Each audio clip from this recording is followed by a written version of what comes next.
প্রতিমা বিসর্জনের মধ্য দিয়ে শেষ হলো এবারের শারদীয় দুর্গোৎসব।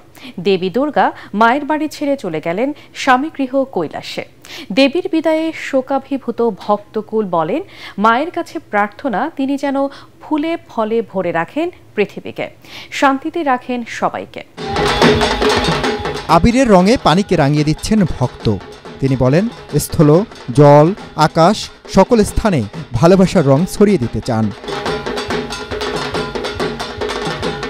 বুড়িগঙ্গার ওয়াইজঘাট থেকে নৌকায় তুলে প্রতিমা নিয়ে নদীর মাঝখানে যান ভক্তরা। এ সময় আইনশৃঙ্খলা রক্ষাকারী বাহিনী ডুবুরি দলসহ টহল দেয়। ধর্মীয় আনুষ্ঠানিকতা শেষে একে একে বিসর্জন দেওয়া হয় প্রতিমাগুলোকে।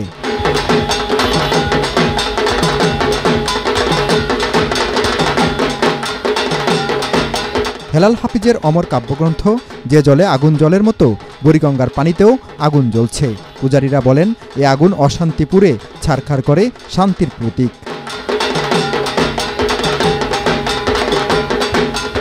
পাঁচ দিনের পূজা শেষে দেবীর বিদায়ে মন খারাপ ভক্তদের।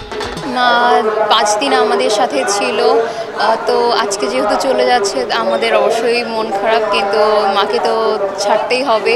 বেদনার সুর মনে, যে তারপরেও হাসি মুখে মাকে বিদায় জানাইতেছি যে মা যেন সবাইকে মঙ্গল করে। তারা বলেন, উৎসব শেষ হলেও দেবীর দেখিয়ে যাওয়া পথে তথা কল্যাণের পথে চলবেন তারা। অসুর বিনাশের মাধ্যমে যাতে আমরা অশুভ শক্তিকে কিভাবে দূরীভূত করা যায় সেই শিক্ষা আমরা পাই মার কাছ থেকে। ঢাকা মহানগরের অধিকাংশ প্রতিমা বিসর্জন দেওয়া হয়েছে বুড়িগঙ্গা ও তুরাগ নদীতে।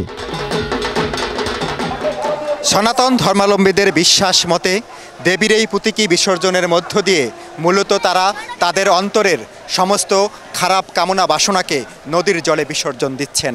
এর মধ্য দিয়ে তারা তাদের অন্তরকে পবিত্র করছেন, যেই পবিত্রতার শক্তি দিয়ে বিশ্বের সব মানুষকে ভালোবাসা যায়, হৃদয় উজাড় করে।